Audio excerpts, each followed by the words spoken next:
Lalu mengapa PDI Perjuangan tak tegas menyatakan sikap politik terhadap Prabowo Gibran dan apa pesan yang tersirat dari tak tegasnya sikap politik PDI Perjuangan? Untuk menganalisanya kita akan berbincang dengan Direktur Eksekutif Indikator Politik Indonesia Burhanuddin Muhtadi. Mas Burhan, kalau kita lihat dari hasil Rakernas kelima PDI Perjuangan, tidak ada statement keras yang menyatakan apakah akan di dalam atau apakah akan di luar pemerintahan Prabowo Gibran. Padahal capresnya Ganjar Pranowo sudah menyatakan untuk menjadi oposisi. Kita tahu juga Sekjen Mas Hasto juga beberapa statementnya sangat keras. Apa yang bisa Anda baca dari hasil Rakernas kemarin? Jadi sepertinya Ibu Mega mencoba mengakomodasi dua aspirasi yang berkembang di internal terkait dengan posisi partai terhadap pemerintahan Prabowo Gibran. Bagaimanapun selain arus utama yang berkembang agar PD Perjuangan mengambil sikap untuk beroposisi, tapi ada kubu Mbak Puan yang cenderung lebih realistis dalam melihat relasi terutama antara pemerintahan dengan legislasi. Jadi menurut saya ini bentuk akomodasi Ibu Mega terhadap satu arus terutama dari kubu Mbak Puan agar partai tidak gegabah dalam mengambil sikap. Selain tentu saja ada beberapa faktor lain ya. Faktor lain ini menunjukkan sekali lagi bahwa PD Perjuangan juga melihat wait and see relasi Pak Jokowi dengan Pak Prabowo. Kalau misalnya relasi Pak Jokowi dengan Pak Prabowo merenggang, dengan tidak adanya keputusan PD Perjuangan mengambil sikap oposisi, maka partai punya keleluasan untuk masuk mendukung Pak Prabowo. Tetapi kalau relasi keduanya masih solid, sepertinya PD Perjuangan akan makin tegas beroposisi. Dan terakhir tentu berkaitan dengan pilkada ya. Karena kita tahu PD Perjuangan meskipun unggul dalam pemilu legislatif 2024 kemarin, tetapi kemenangannya sangat jauh dari 50% per satu.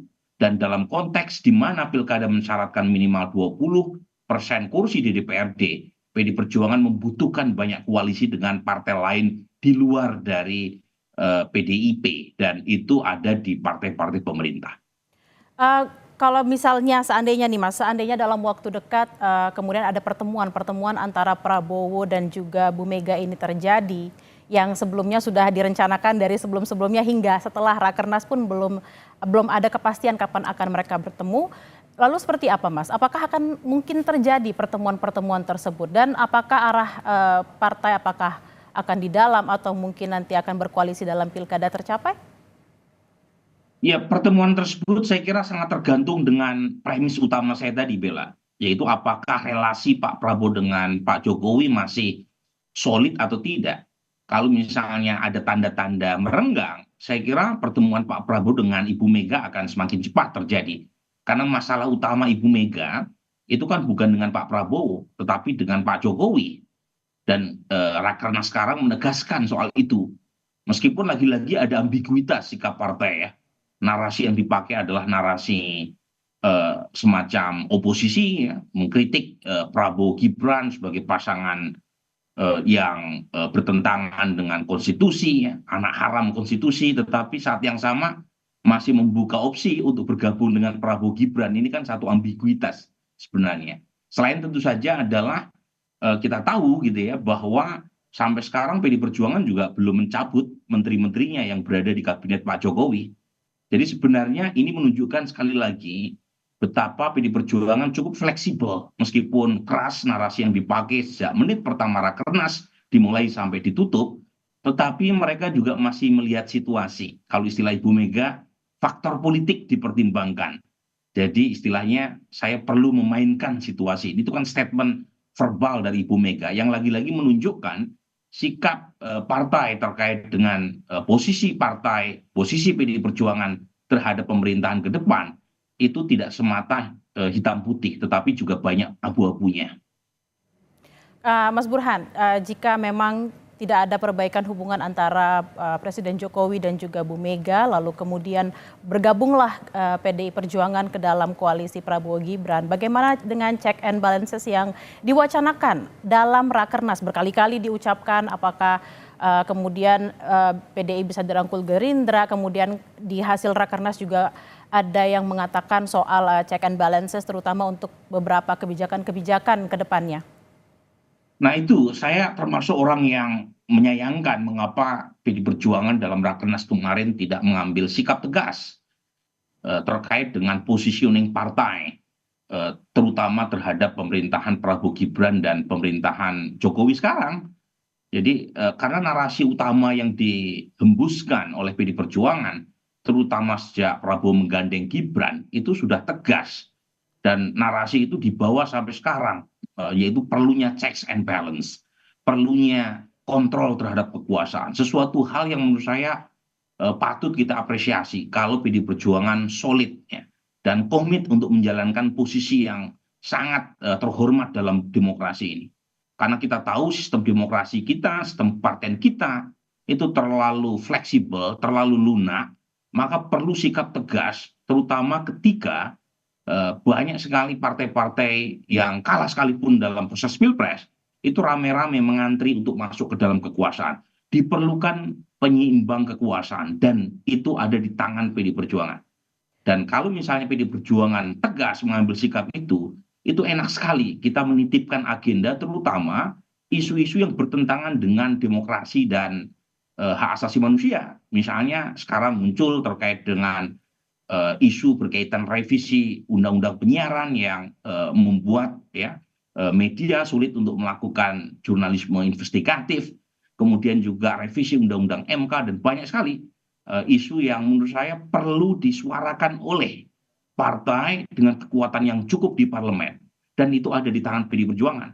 Tapi sayangnya ya, Rakernas kemarin sepertinya banyak juga menghitung variabel politik di luar dari isu checks and balance, sehingga tidak keluar pernyataan yang tegas terkait dengan posisi PD Perjuangan terhadap pemerintahan Prabowo nanti. Kalau kita lihat kan statementnya juga nggak terlalu jelas, berbeda dengan 2004, 2009 yang Mega mengatakan tegas untuk menjadi oposisi terhadap SBY. Jika nanti ada pertemuan antara Mega dan Prabowo, apakah ini tidak akan menjadi setback demokrasi seperti yang diucapkan Bu Mega di Rakernas? Itu yang saya terus terang sayangkan ya, karena kita perlu kesamaan antara komitmen verbal dengan tindakan. Dan harapan kalangan civil society sekarang itu tidak banyak terhadap partai-partai yang lolos PT. Harapan itu tinggal di satu dua partai untuk komit solid menjalankan fungsi oposisi sebagai satu kebajikan berdemokrasi. Karena buat saya, buat kita semua, kalau terjadi fenomena partai tunggal di mana semua partai itu cenderung mengekor pada kekuasaan, maka yang dirugikan bukan hanya demokrasi, tapi juga pemerintahan yang berkuasa, karena mereka tidak akan mendapatkan alternatif dan koreksi kebijakan. Jadi sebenarnya kita perlu dorong bukan hanya PD Perjuangan saja, tapi satu dua partai yang lain, supaya kita mendapatkan bukan hanya pemerintahan yang kuat, tapi juga oposisi yang dikdaya. Dan itu bisa dimulai dari PD Perjuangan, narasi yang selama ini mereka pakai. Tapi sepertinya lagi-lagi variabel politik ya itu masih menjadi satu pertimbangan atau konsideran, sehingga Rakernas belum juga mengeluarkan pernyataan yang tegas. Jadi sekali lagi saya melihat pernyataan hasil Rakernas kemarin itu membuktikan bahwa PDI Perjuangan itu diam-diam juga masih membuka asa, membuka harapan untuk masuk ke dalam kekuasaan. Apakah asa dan harapan ini terkait dengan jalannya pilkada nantinya, Mas Burhan? Salah satunya itu, jadi tiga variabel yang tadi saya sebut ya, selain relasi Prabowo Gibran, Prabowo Jokowi ya, tetapi saya melihat faktor pilkada. Karena pilkada kan dilakukan di tahun ini, dan PD Perjuangan kursinya tidak cukup memadai untuk bisa mengusung calonnya sendiri. Hanya sedikit wilayah di mana PD Perjuangan mampu mengusung tanpa berkoalisi dengan partai lain. Dan pada titik tertentu, kalau misalnya posisi PD Perjuangan berada di luar, itu ada kekhawatiran PD Perjuangan sulit untuk menjalin koalisi terutama dengan partai pemerintah. Sesuatu yang menurut saya agak kurang beralasan, Bella, karena dalam konteks pilkada sebenarnya calon itu lebih menentukan. Jadi kalau misalnya calon kepala daerah yang diusung oleh PD Perjuangan elektabilitasnya itu memadai, saya kira tidak sulit buat calon dari PD Perjuangan untuk menggandeng dukungan dari partai-partai selain PD Perjuangan. Tapi lagi-lagi faktor utamanya bukan pilkada sebenarnya. Faktor utamanya terutama berkaitan dengan PD Perjuangan wait and see melihat relasi Jokowi dengan Pak Prabowo. Kalau misalnya relasinya membaik, sepertinya PD Perjuangan akan tetap berada di luar. Tapi kalau relasi kedua tokoh ini merenggang, PDI Perjuangan akan menyalip di tikungan.